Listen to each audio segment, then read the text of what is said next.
This is the Mandelbrot set, one of the most beautiful and remarkable discoveries in the entire history of mathematics.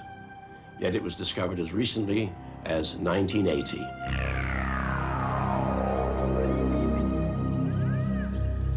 The invention of the silicon chip in the 1970s created a revolution in computers and communication, and hence transformed our way of life. We are now seeing another revolution, which is going to change our view of the universe and give us a better understanding of its working. I'm Arthur C. Clarke. I write science fact and science fiction. You may know my movie 2001: A Space Odyssey. I've seen some remarkable developments and inventions in my lifetime, but one of the most extraordinary is the Mandelbrot set and fractal geometry. This film will explore the fractal universe, and on our voyage of discovery, we'll be helped by Professor Ian Stewart of the Mathematics Institute, University of Warwick, and author of over 100 published scientific works. Dr. Michael Barnsley, former professor of mathematics at Georgia Institute of Technology, who received a $2.5 million government grant in 1991 to develop fractal image compression systems. Professor Stephen Hawking, the mathematician and cosmologist, and author of the best-selling book, A Brief History of Time. And finally, Dr. Benoît Mandelbrot, whose unorthodox mathematics led to the discovery of the Mandelbrot set and fractal geometry.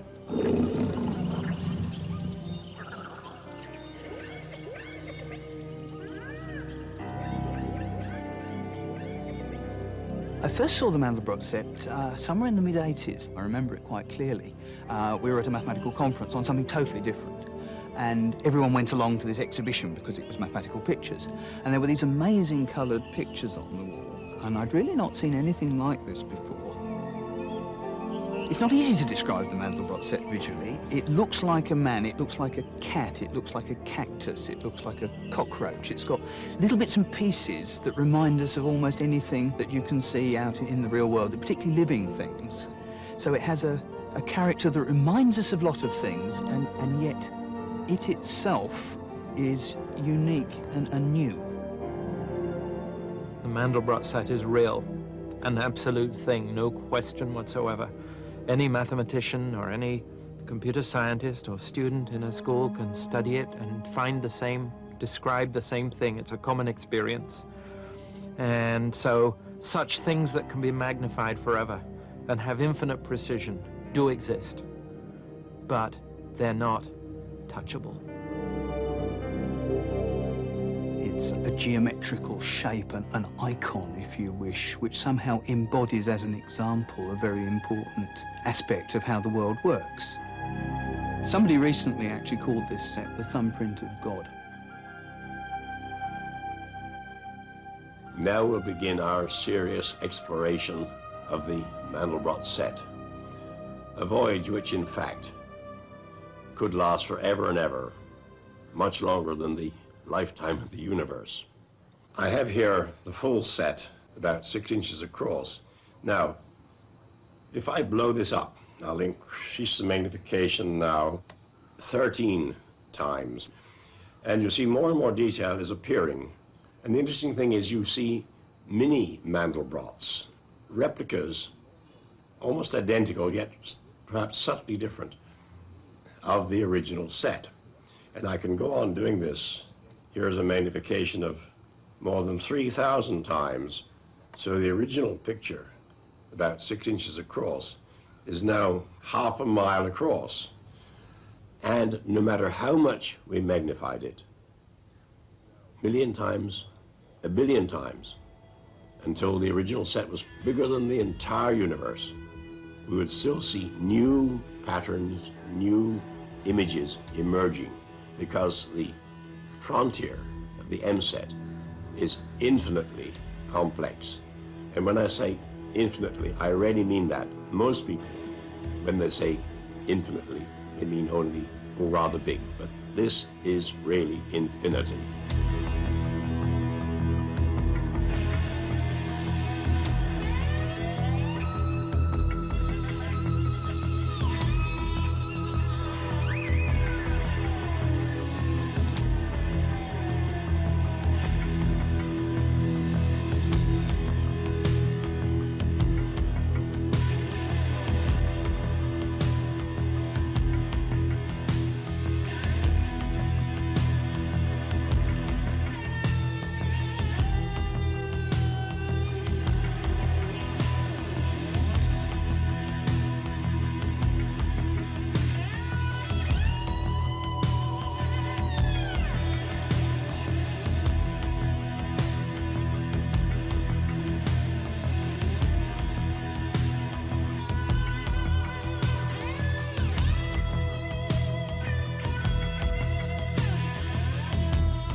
What is so remarkable, in fact, astounding about the Mandelbrot set is that although it's infinitely complex, it's based on incredibly simple principles, unlike almost everything in modern mathematics. In fact, anybody who can add and multiply can understand the principles on which it's based. You don't even have to subtract or divide, still less use logarithms or trigonometrical functions to comprehend how the Mandelbrot set is created. In fact, in principle, it could have been discovered any time in human history and not merely in 1980.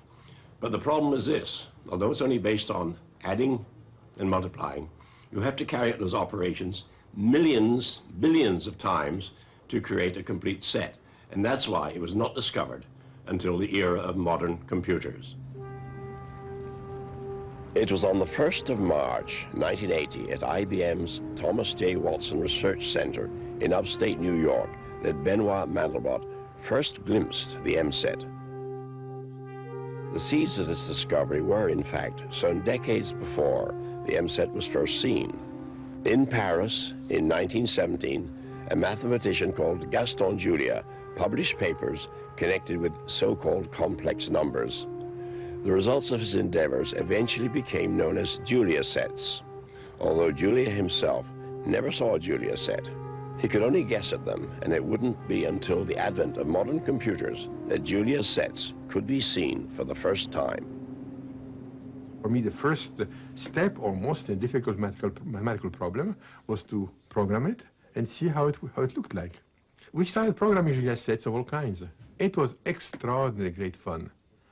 And in particular, at one point, we became interested in Julia set of the simplest possible transformation. Z goes to z squared plus c. So z times z plus c. I made many pictures of it. First of all, the first one was very rough. But the very rough picture, that was not the answer. Each rough picture asked a question, so I made another picture, another picture, another picture. And then observations came up. For example, initially we had this Julia set as a big black blob, people call it a bug. And then when the bug became more precisely drawn, there was all kinds of junk around it. Now, the junk might have been anything. For example, part of the junk was just a very poor computer system we had. In fact, it was a miserable system. So what we did was to act like a naturalist, like somebody 18th century botanist or zoologist. You take a microscope and look closer to see what happens. So we looked at some of these little pieces of junk by magnifying the Mandelbrot set, and they vanished because they were just junk. And others did not vanish. So as we did it, something quite extraordinary came up, which is that if you magnify a small piece of the Mandelbrot set, that piece looks like Julia set itself. So the whole Julia set has a kind of, say, miniature version of itself in the Mandelbrot set. And after a few weeks, we had this very strong, overwhelming impression that this was a kind of big bear we have encountered.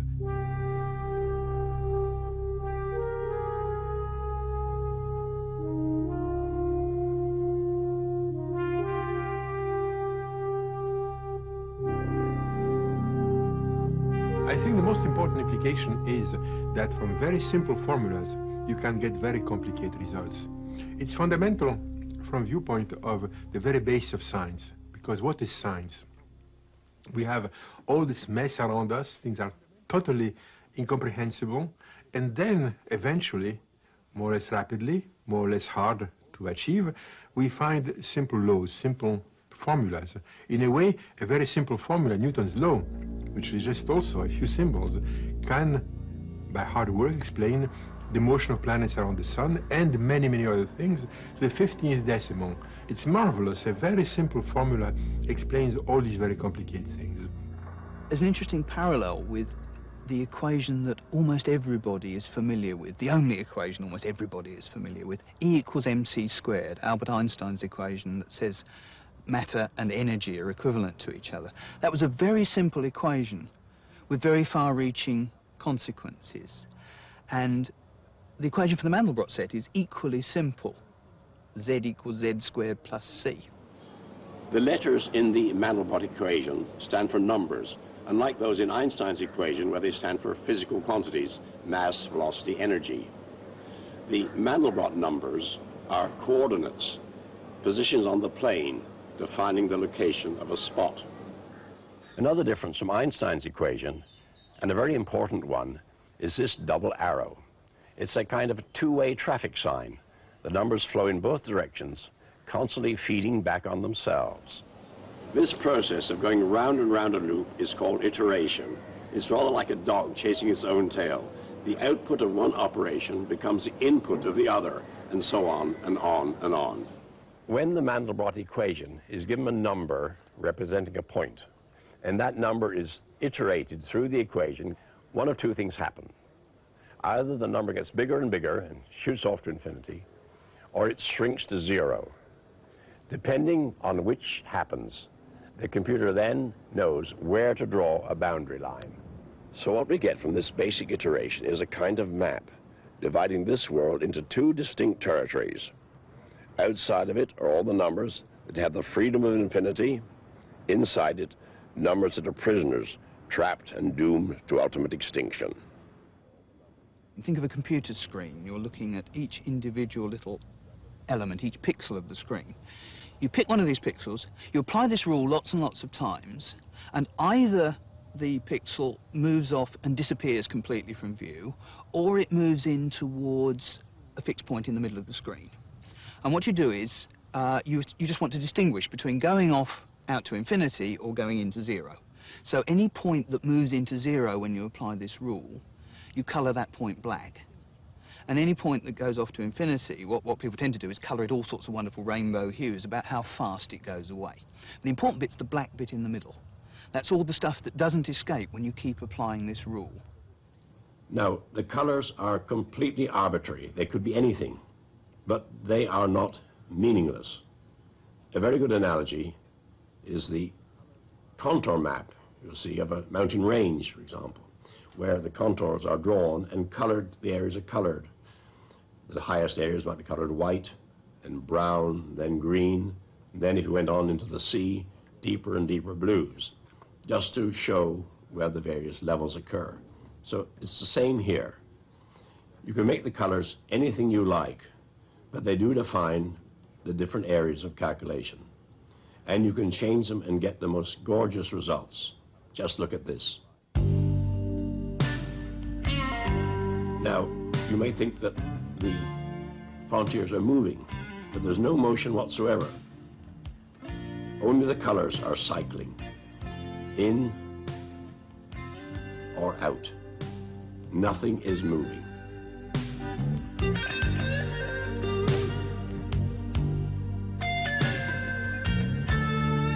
When you get very, very fine to very, very small details, the variations can become of overwhelming complexity. So complex that no single picture can possibly give justice to them. It's impossible in a black and white or color picture to show how complicated it is. The only way is to use what we call the color cycle. That is, the colors change regularly, and each set of colors in a way reveals a different property of these variations, a different variation. So by having this color cycling, one reveals in a very, very strong fashion the extraordinary complexity of the set. If the whole set were represented at this scale, the end of the set will go so far as to go somewhere near the star Sirius. Very, very far, enormously big, for this very tiny speck. Yet in the middle of the speck, you see an exact replica of the whole.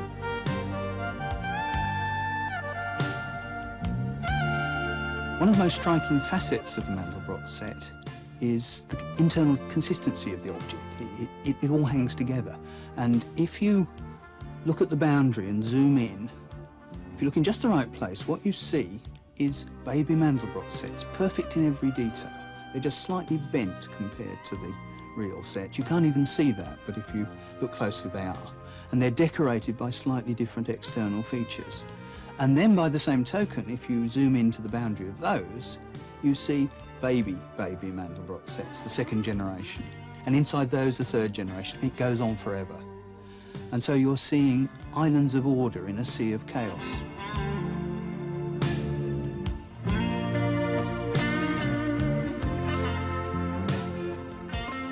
I'm sure it's occurred to you that the Mandelbrot set looks like some kind of strange insect. It certainly has an organic feeling about it. It's got warts all over it, and it's also quite hairy. If we go out along one of those hairs, we find something rather interesting. Now look what's happening. At the tip of each hair, it splits into two others, and so on. Each is splitting, going on indefinitely. This splitting up, this bifurcation, going off into apparently random directions quite abruptly, is typical of a class of mathematical entities called fractals. The Mandelbrot set is the most famous fractal. The word fractal means any geometrical structure that has detail on all scales of magnification. No matter how big you make it, you still see extra new details you didn't see before.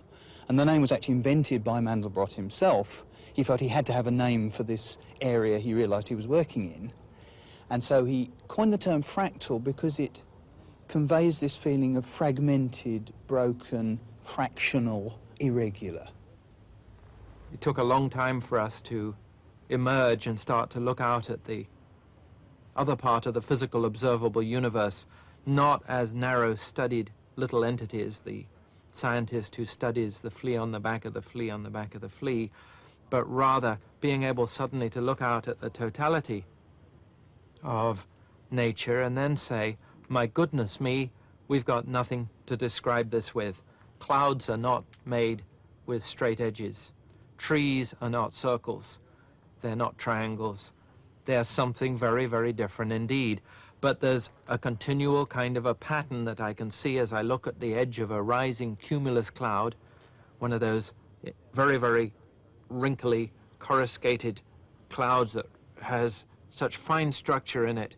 And you say, but there's no lines or circles there.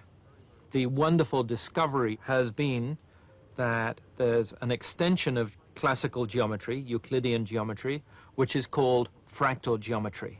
Fractals are shapes which we are extraordinarily used to in, how to say, our subconscious, ill-organized life. For example, everybody knows that if you take a map of Britain on a small school globe, you see a very simplified shape. Cornwall is just a kind of triangle, and Wales perhaps a little rectangle. You cannot put the details on a small map. If you look at in a larger map, you add more detail. The closer you come in a certain sense, imagine yourself like somebody coming on a rocket. From far away you see very little, and the closer you come, the more detail you see. If we come very, very close, you begin to see rocks, and finally the idea of coastline disappears, because one doesn't know any longer where is land and where is water. So indeed was arose in my mind to put together a geometry based upon many known facts in mathematics, scattered facts in mathematics, many scattered facts in our experience, many scattered facts in the results of what scientists had done of various kinds, all kinds of putting together all these things and using them as bricks, if you will, of a new building, which is a new geometry, which is a geometry of shapes which are equally rough at all scales.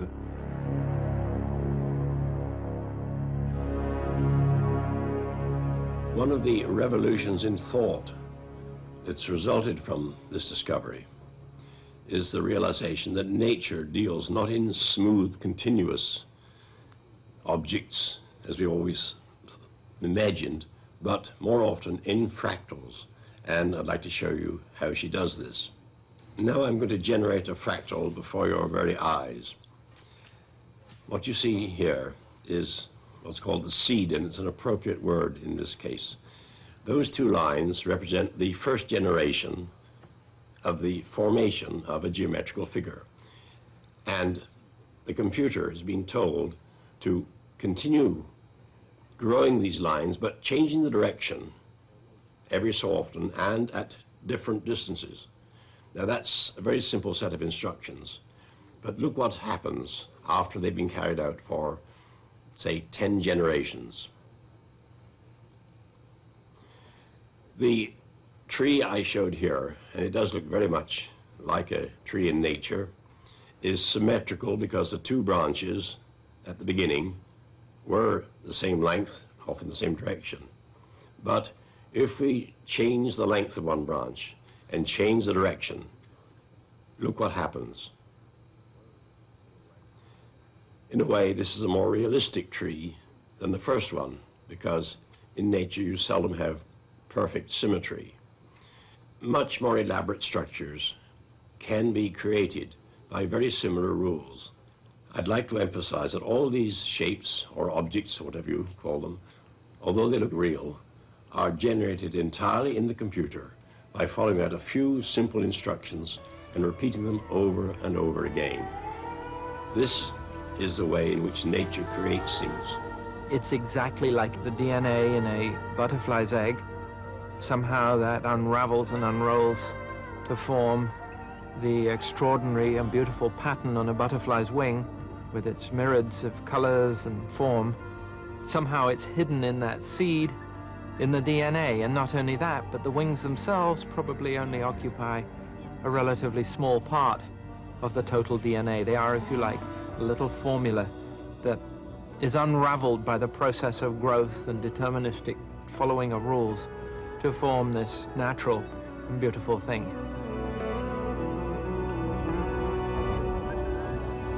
Living creatures seem to be complicated structures produced from simple rules, simple laws of physics and chemistry. And a lot of the structure that you see in living creatures, this organic but pattern structure, leaves on trees, ferns particularly, things like that, have the same feature that the Mandelbrot set has of you look at little pieces of them and they have lots and lots of detail. And in fact, the little pieces look very similar sometimes to the whole thing. It's very tempting to compare the way a simple formula produces a complicated Mandelbrot set with the way very tiny things in nature produce complicated organisms. And there are certainly some similarities in that there is the same kind of unfolding of a process. The instructions are there, but not an actual description of the object. Once you develop a fractal geometer's eye, you can't help but see them everywhere. Every single thing you see is one way or another described by reference either to itself or to something else in the picture you see. It's as though you're staring at a vast dictionary, but the dictionary words are bits of pictures, and the references, the definitions of the words are made with other bits of pictures. And so you stare at one picture. I look out in the garden and at the trees, and I see this set of relationships between the picture and other bits of the picture. Those relationships are no more nor less than the assertion, from my point of view, that what I'm seeing is fractals everywhere.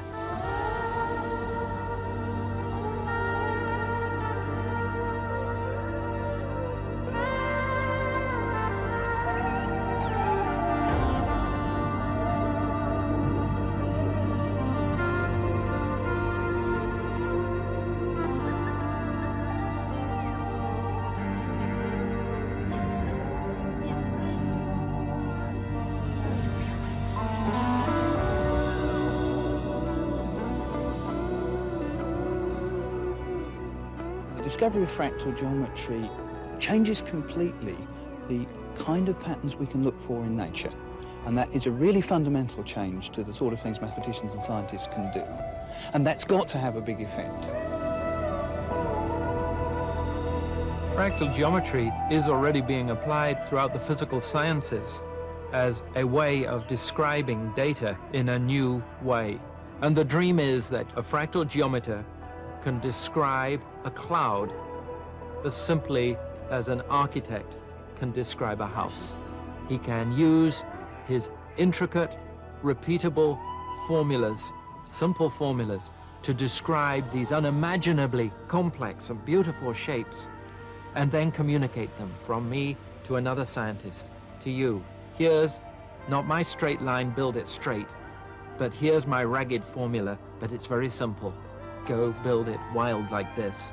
Can sort of think that they might even be the sort of semaphore of nature, of the physical world, of how it tells itself what it's supposed to be.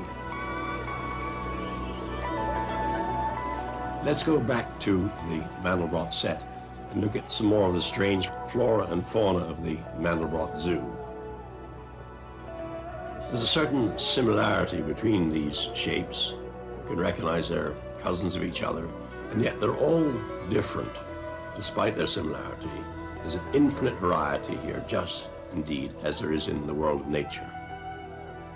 We see shapes that remind us of elephants' trunks, tentacles of octopi, seahorses, compound insect eyes. There's some connection between the Mandelbrot set and the way nature operates.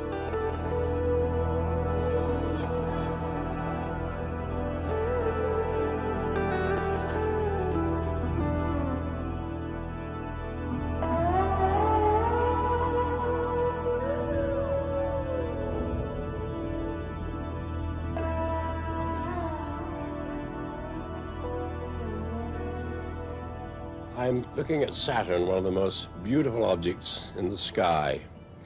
In fact, we've discovered quite recently that the beautiful rings of Saturn, which have intrigued astronomers for centuries, do illustrate some of the phenomena we've been discussing in the Mandelbrot set.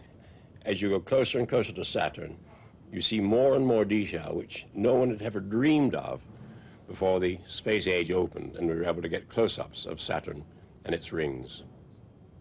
It's not surprising that when we have so many examples of fractals and related phenomena here on this planet, there are even more in the heavens. To me, just looking up at the Milky Way is staring at a fractal. It's got an extraordinary dotty character, and yet if you take a magnifying glass to it, that is a telescope, and you look at it ever closer, you find that there are hundreds and thousands more little dots where you thought there was almost none. So you get an immediate example of a structure that seems to go in and in and in with more and more detail.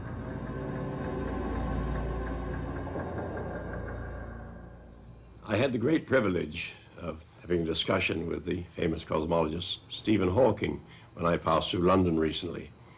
And I said to Dr. Hawking, the Mandelbrot set is infinite in detail. You can explore it forever and ever, zoom into it. The real universe, however, does seem to have limits. As you go down into the micro world, you get, of course, molecules, atoms, neutrons, and perhaps subatomic particles, quarks. But does the real universe go on forever? Is there a limit, a basement, unlike the Mandelbrot set? In the case of the universe, there seems to be a limiting scale. It is called the Planck length, and is about 1,000,000 billion times smaller than an inch. This means that there is a limit to how complex the universe can be. It also means that the universe could be described by a theory that is fairly simple, at least on scales of the Planck length. I just hope that we are smart enough to find it. He thinks that there is a limit in the real universe. There's a small size below which nothing exists, called the Planck length, which is about 1,000,000,000,000,000,000 millionth of a centimeter, unimaginably small. But that is the fundamental unit of size, the sort of grittiness of the universe, nothing smaller than that. So perhaps the real universe does end there in smallness, but we're not sure. It may indeed go on forever, like the Mandelbrot set. We just don't know yet.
often asked, well, these pictures are all very pretty, but what's their practical value?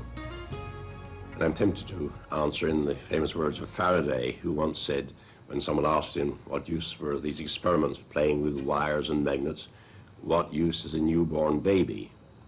Faraday is also supposed to have told the Prime Minister, one day, Mr. Prime Minister, you'll be able to tax it. And in fact, fractal geometry, the sort of things we've been demonstrating, has enormous commercial value. I think the discovery of the Mandelbrot set and of fractals in general is very important. It's important at the moment on an intellectual level more than hardcore technological level. There are some applications, but it's not yet put an important new gadget into every home, whereas things like the silicon chip certainly have. So most mathematical developments are like this. The ideas must come first, and then you have to translate them into practical things. And you can already see the beginnings of that translation occurring. No longer do you have to draw a straight line through your data to make science of it. You could actually draw some fractal curve through it, or measure some fractal dimension of the data and do science. So the first application is in terms of a better description of the physical observable world. There's a new branch of mathematics available to all scientists, and that application will stretch on through the centuries now as the primary tool for descriptive physical science. Phenomena of great irregularity are very, very widespread in nature. In the study of what's called condensed matter, polymers, such physical problems, one finds shapes of extremely great complication. These shapes could not be examined as geometric shapes before because there was no language to describe them. One couldn't describe the shape. One could only say things indirectly about them, saying, if you make such and such measurement on them, you'll get such a result. But that is, in a certain sense, a shadow of the object. It's the effect the object had on a certain measurement procedure. But the object in itself could not be described without geometry. That's a very mundane example, but which is the tip of the iceberg of an enormous number of structures, which are indeed only describable in terms of fractal geometry. So the primary application will be as a tool for science in its own right. Science and then engineering, and on through into the building of the next generation of devices and equipment that will follow from that in terms of the sort of application that we think of. You know, will there be a new type of, not computer, because before you understood about desktop computers, they weren't here, and one didn't imagine them. But there will be new devices, new extraordinary devices, based on the principles of fractal geometry that will emerge over the next centuries.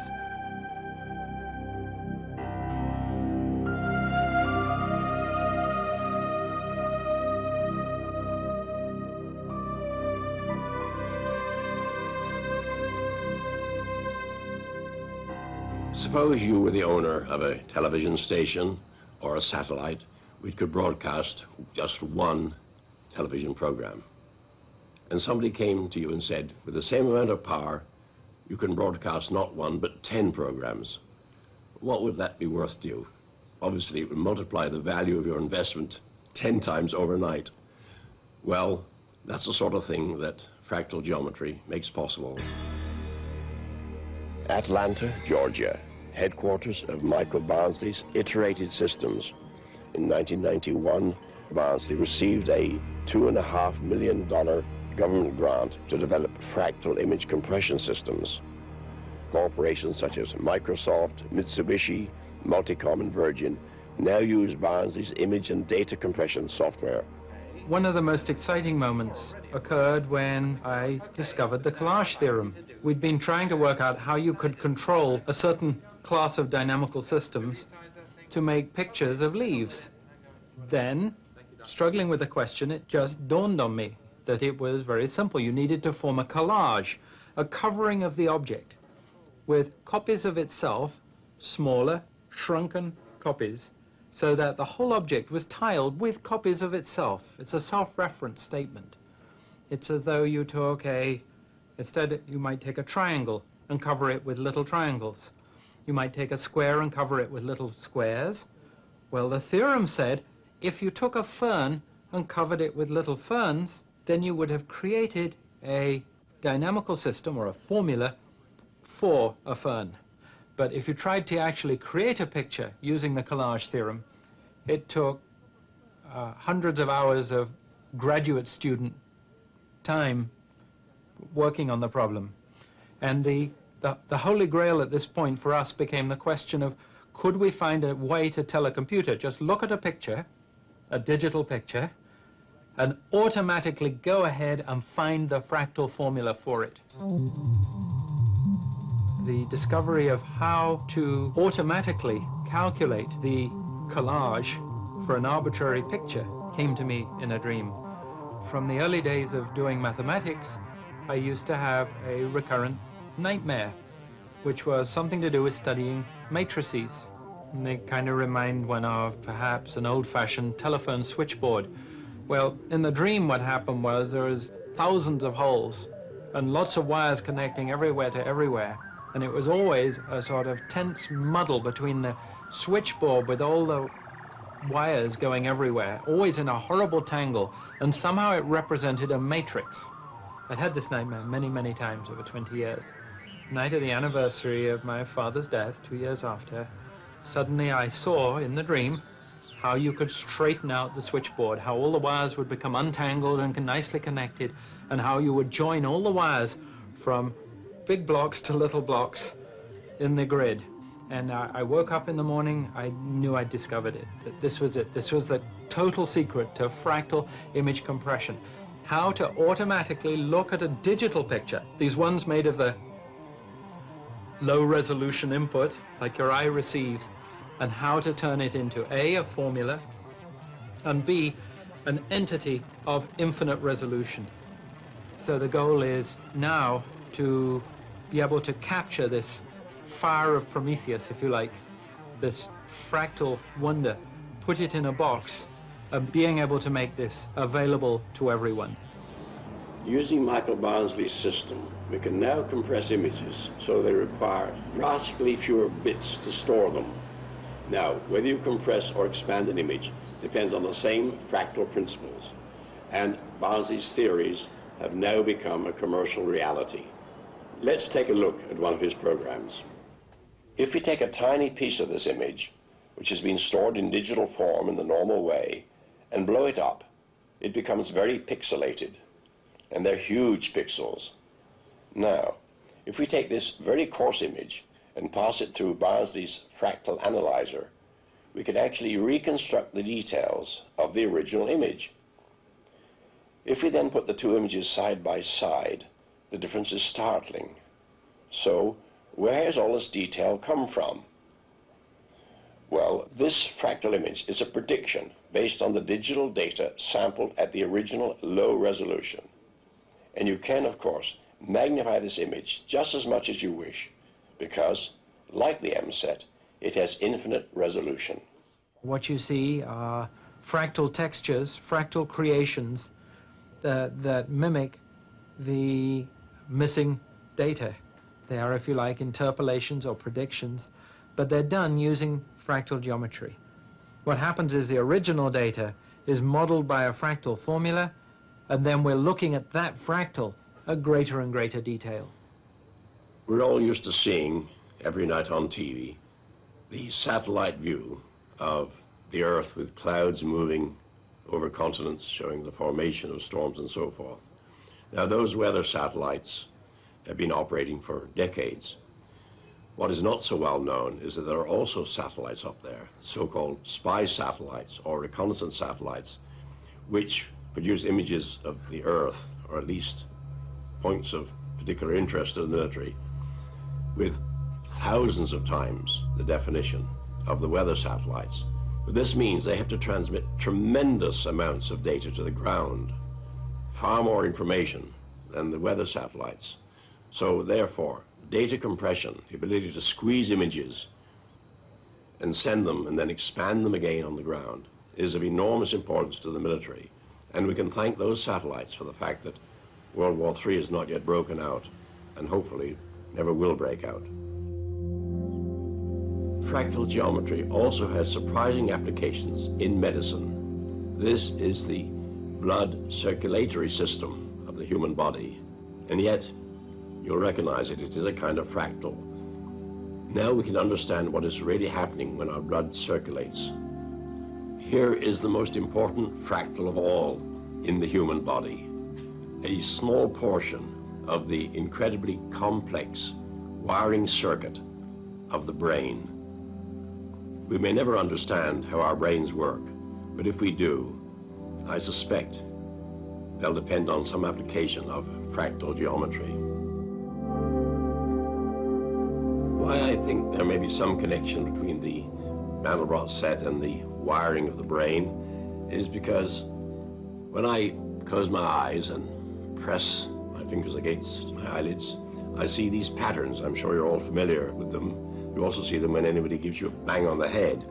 Well, sometimes these patterns echo some of the shapes of the Mandelbrot set. Also, I am told, I have never tried the experiment myself, that when certain illegal chemicals are ingested, you experience visual hallucinations strikingly similar to some of the patterns of the Mandelbrot set. Why do these strange patterns have such an appeal? Well, obviously they trigger some kind of resonance in the mind. And incidentally, there's an odd coincidence here. The name Mandelbrot and the word mandala for a religious symbol. I'm sure it's a pure coincidence, but indeed the Mandelbrot set does seem to contain an enormous number of mandalas or symbols. The Paisley pattern is one, and I'm sure there are many others. And in ecclesiastical design, such as stained glass windows, particularly in Islamic art, you find many echoes of the Mandelbrot set centuries before it was discovered.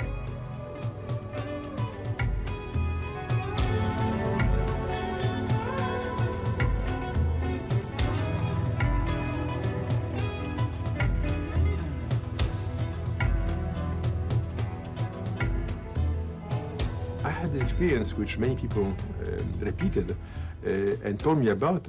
I had experience immediately that when I first saw them, I was the first person to see them. It was absolutely no way anybody could have seen before. Yet, after a few days or sometimes a few hours, a few minutes, it became almost familiar.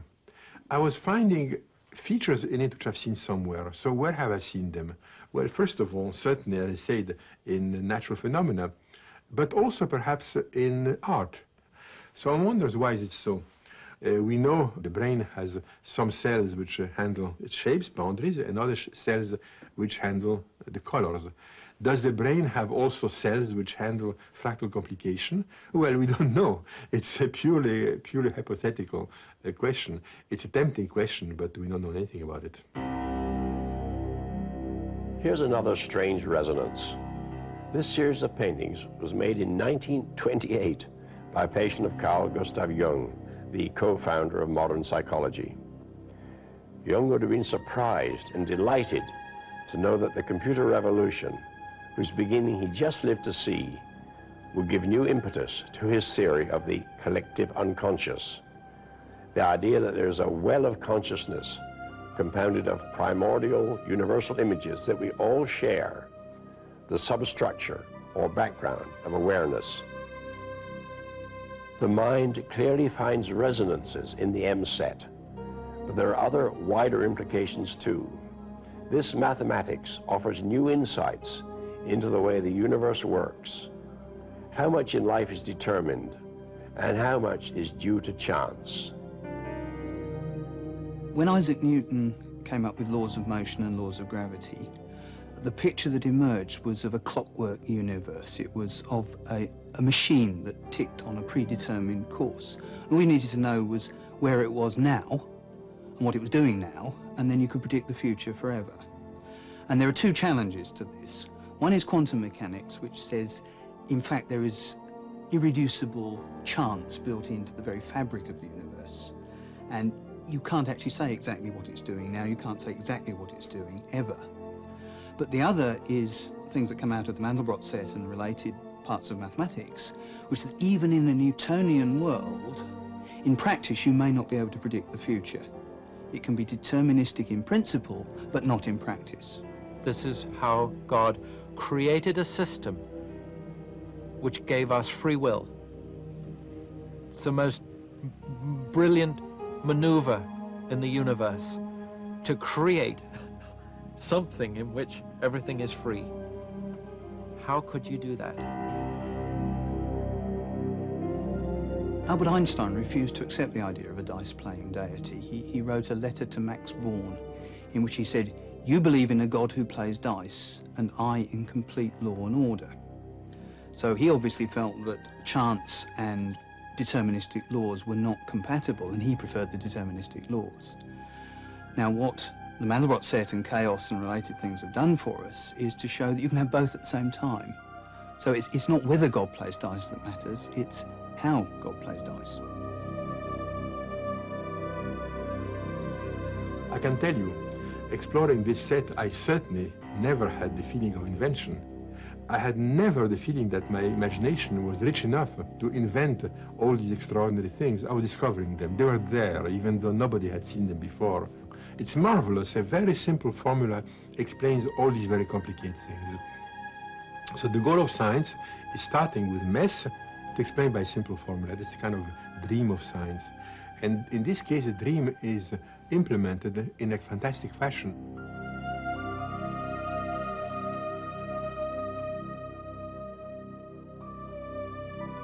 Often when I'm looking at my computer screen and watching the beautiful images unfolding, I'm reminded of Keats's famous lines, "Charmed magic casements opening on the foam of perilous seas in fairy lands forlorn." The Mandelbrot set is indeed one of the most astonishing discoveries in the entire history of mathematics. Who could have dreamed that such an incredibly simple equation could have generated images of literally infinite complexity? We've all read stories about maps that revealed the location of some hidden treasure. Well, in this case, the map is the treasure.